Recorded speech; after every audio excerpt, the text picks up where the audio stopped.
I've called you today, and thank you for coming for this press conference, to address, I rarely call a press conference, and you know that, to address anything.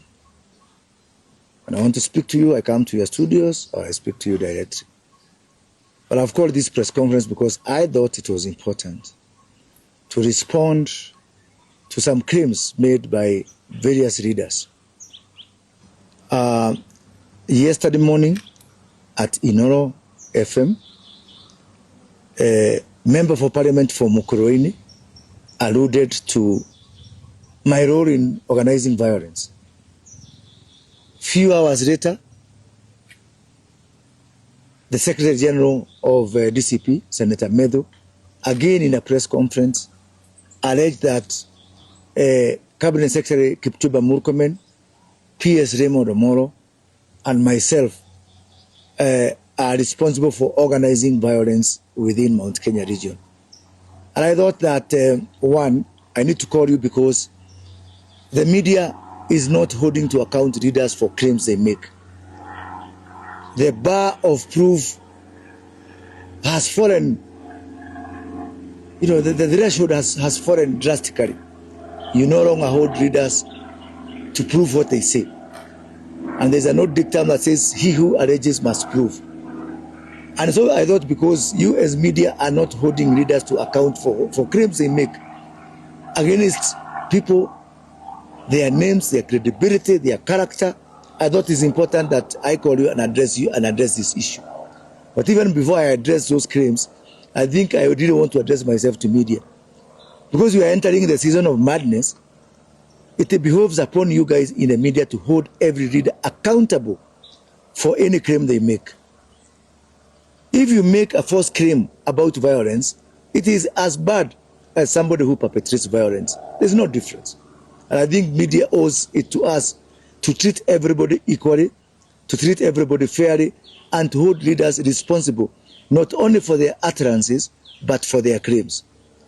Having said that, let me say that this pattern by DCP party to try and drag my name, and they are not dragging my name, they are not saying that I'm causing violence in Kisii or Marsabit or Mombasa.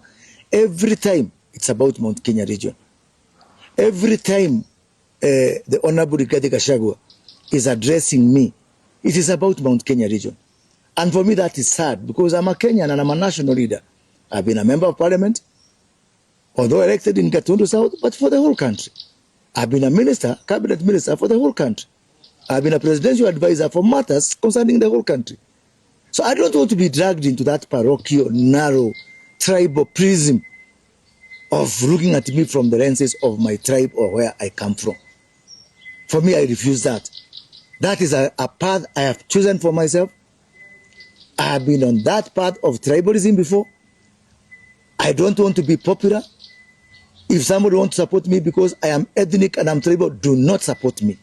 Do not vote for me. I have condemned tribalism in the strongest terms possible. And that ethnic prism of looking at things. Why? Because I am a father.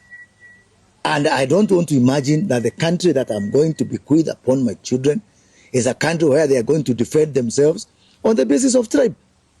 I think that is something that is overtaken by events. Having said that, let us look at these claims in their own right. How can I, Moses Kuria, a son of Mount Kenya region, organize for violence against my own people? How? How unfair would that be? And you know why they are saying this? They are saying this, one, to destroy my credibility. They have tried to brand me as a traitor, all sorts of possible among my people of Mount Kenya region. It has refused to stick. Now the latest bogeyman is on violence.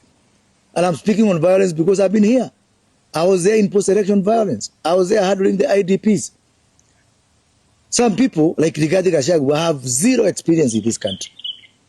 A man who joined provincial administration as a DO and retired as a DO.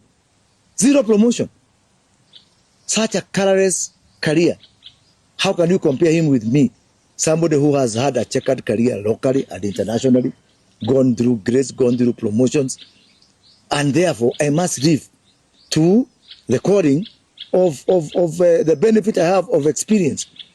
But I forgive him for that.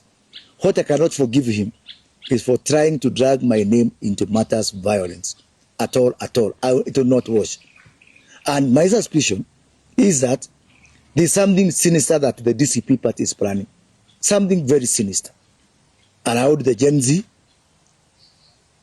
around, the court case surrounding the impeachment of the former deputy president, and around Sabasaba anniversary. Something very sinister they are planning. But I want to tell them, and I want to assure them, that peace-loving Kenyans are not just about to gamble with the future of our children and our nation. Not at all.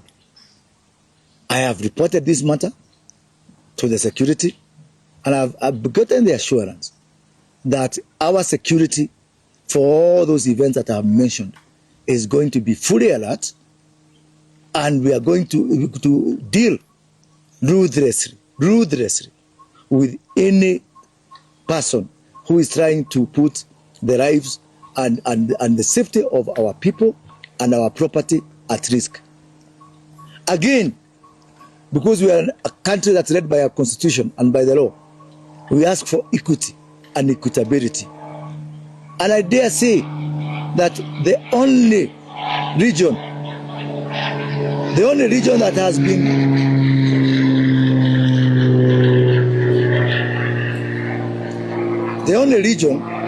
has been engaged in violence in the recent past is only Mount Kenya region. That's a fact. The figures are there. Western Kenya was peaceful. Kisumu was peaceful. Mombasa was largely peaceful.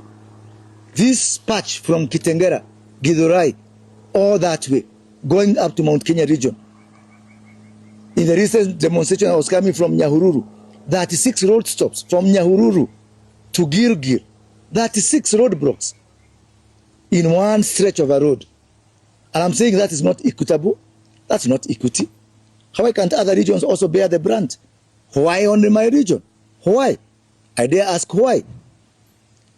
And we're not going to sit back and watch someone destroy our region. That one, I vehemently say no. You know very well, the Honorable Gachagua stands impeached. He cannot vie even for the captain of Kenyaga Boys where he went to school. And so therefore, I do not see why my region has suffered violence in the past when we did not have a presidential, when we had a presidential candidate. Again, we suffer now for Kalonzo Musyoka. Let Kalonzo Musyoka ban Machakos. Let him ban Kitui. Let him ban Wote. Let Matiang'i ban Kisii. Why is Rigathi Gachagua carrying the burden for all these people?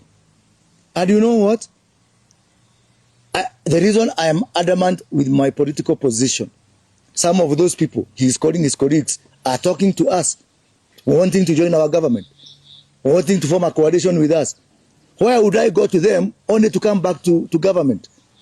That's a very wrong route to take. I don't need to go to Kalonzo, then Kalonzo comes and makes a deal with William Ruto. I want to go to Matiang'i, then Matiang'i comes and makes a deal with William Ruto. Why would I waste my fare to go to Kalonzo, then back to government? To go to Matiang'i and then back to government? Because these people are talking to us and they want to join government. So I want to tell my people, the people of Mount Kenya region, be wise, be wise. Let us not destroy our country. Machakos, we do not have a better proposition in our DNA to do demonstrations in Githurai more than Machakos people can do it. If Kalonzo Musyoka wants to be president, let him start. He should start in Saikuru, start in Mwingi. Why does my region always have to pay the price? But I want to ask the international community to be on the lookout. I'm very happy that the DCP party has said that if there is any violence on the upcoming event, it's not from their people. That is very good. Because now, because it's not their people and we love them, we will hit them hard. If anybody tries to cause loss of lives, damage to property, it is because by now we know they are not DCP people. They have said they are not their people. So if we, act swiftly and hard and with all full force of the law on anybody causing disruptions to life, to property, on the upcoming events, then they should not cry because they are not their people. They are saying that people don't go for demonstrations. This is a very good license to us to use whatever means possible to protect lives and to protect property. And I am now a politician. They can attack me for all they want. They can drag my name to everything that I have been doing consistently. But I really want to ask them, please kindly, Cabinet Secretary Kipchumba Murkomen may not be able to address you the way I'm addressing you today. The very hardworking PS for Interior Raymond Omoro may not have time or even the space or the wherewithal to address you the way I'm addressing you today. So please kindly spare our public officers. Come for me, it's okay. Me, I'm up to 8. I have whatever it takes. Bring it on, but please spare our public servants. Thank you very much.